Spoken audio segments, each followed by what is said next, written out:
তাণ্ডব সিনেমাতে মেগাস্টার শাকিব খানের মুখ দিয়ে রক্ত, তারপরেও এই লেভেলের ডেডিকেশন। সিরিয়াসলি বলছি, মেগাস্টারকে কত রেসপেক্টের ঊর্ধ্বে যদি কিছু থাকে না, সেটা দিলে আরও বলা যেতে পারে বেশি ভালো লাগতো।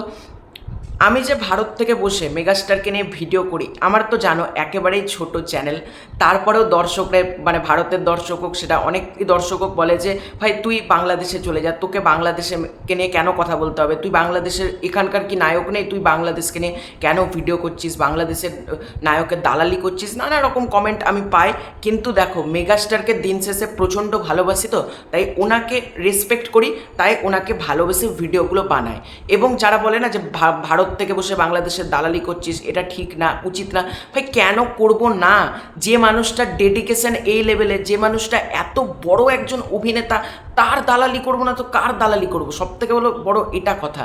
আর আমি পশ্চিমবঙ্গ, বাংলাদেশ এই দুটো কখনোই আলাদা চোখে আমি দেখি না, কারণ আমি বাংলাদেশের সিনেমাও যেরকম দেখি, পশ্চিমবঙ্গের সিনেমাও দেখি, আমি দুই দেশের সিনেমাই কিন্তু দেখি, কারণ আমি অ্যাজ এ সিনে লাভার এবং বাংলা সিনেমা দেখতে ভালোবাসি। ঠিক আছে, বাংলা সিনেমা যারা ভালোবাসে তারা কখনোই পশ্চিমবঙ্গের সিনেমা কি, বাংলাদেশের সিনেমা কি, এটা কখনোই বলবে না। যারা বাংলা প্রকৃতপক্ষে বাংলা সিনেপ্রেমী মানুষ, তারা কখনোই এটা বলবে না। তো যাই হোক, তাণ্ডবের সিনেমা তো আমরা এখনো দেখিনি। তাণ্ডবের ট্রেলারটা যারা দেখেছো, তাণ্ডবের ট্রেলারে দেখবে মেগাস্টার শাকিব খান যেভাবে ভয়েসে কথা বলছে, সেই ভয়েসটা কিন্তু সম্পূর্ণ আলাদা। মানে মেগাস্টারের মানে যেরকমভাবে উনি কথা বলেন তার থেকে পুরোটাই আলাদা।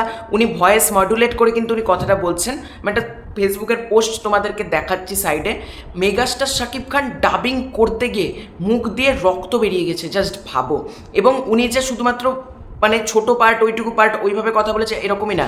মেগাস্টার শাকিব খান তো চাইলে বলতেই পারতো যে আমি কেন এরকমভাবে কথা বলবো, আমার যেটা নিজের ভয়েস আমি সেভাবেই কথা বলবো, বা তুমি অন্য কোনো ডাবিং আর্টিস্ট দিয়ে আমাকে ডাবিং করো, আমি এটা পারবো না। মেগাস্টার তো বলতেই পারতো, কিন্তু না, চরিত্রটার সাথে বাস্তবায়িত করার জন্য, চরিত্রটাকে আরও সুন্দরভাবে ফুটিয়ে তোলার জন্য মেগাস্টার শাকিব খান এই পরিমাণ ডেডিকেটেডভাবে গলাটা দিয়েছে, এই পরিমাণ হার্ডওয়ার্ক করেছে যাতে ভয়েসটা পুরোপুরিভাবে মডুলেট করে একটা ডিফারেন্ট ভয়েস উনি আনতে পারেন। এবং ক্রমাগত তিনি ডাবিং স্টুডিওতে ওইভাবে কথা বলে গিয়েছেন, জাস্ট ভাবো। তার জন্য ওনার গলা দিয়ে ব্লিডিং পর্যন্ত হয়ে গিয়েছে।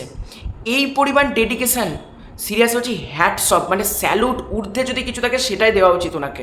কারণ উনি যেটা করেছেন সেটা মানে অন্যান্য কোনো নায়ক পারবে কি না এনে যথেষ্ট ডাউট আছে। উনি তো চাইলে বলতেই পারতেন যে আমি পারবো না এই ভয়েস দিতে, তুমি অন্য কোনো ডাবিং আর্টিস্ট আনাও, বা আমি এইরকম এত খাটতে পারবো না, বা আজকে ডাবিং বন্ধ রাখো। সিনেমাটার স্বার্থে, নিজের চরিত্রটাকে আরও রিয়েলিস্টিক করার জন্য উনি এই রকমভাবে ভয়েস দিয়েছেন। শুধুমাত্র এই হার্ডওয়ার্ক হতো না, বরবাদের সময় তো মেগাস্টার শাকিব খানের মাথাতে চোট লেগে গেল, শুটিং অফ রাখলে 20 লাখ টাকা খরচ হতো রিয়েল এনার্জি প্রোডাকশন হাউস, কিন্তু মেগাস্টার বলেছেন আমার কিচ্ছু হয়নি, শুটিং র্যাপ করার একেবারেই দরকার নেই, আমি কাজ চালিয়ে যেতে পারবো। তাহলে মেগাস্টার কি করছে জাস্ট ভাবো।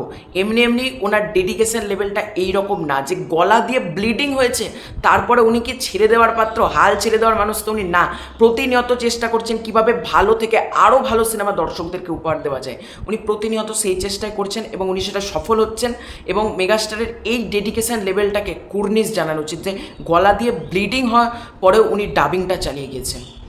মেগাস্টার মানে আমরা গর্বিত যে আমাদের বাংলাতে উনি জন্মেছেন। আমি পশ্চিমবঙ্গ, ঢালিউড, টলিউড কিচ্ছু করতে চাই না, আমি গর্বিত অ্যাজ এ বাংলা সিনেপ্রেমী, অ্যাজ এ বাঙালি যে মেগাস্টার শাকিব খান আমাদের বাংলাতে জন্মেছেন। তো তোমাদের এই পুরো ব্যাপারটা নিয়ে কি মতামত কমেন্ট করে জানিও। খুব শীঘ্রই আছে নতুন কোনো ভিডিওতে। চ্যানেলে নতুন হয়ে থাকলে চ্যানেলটাকে সাবস্ক্রাইব করে দিও। Bye bye.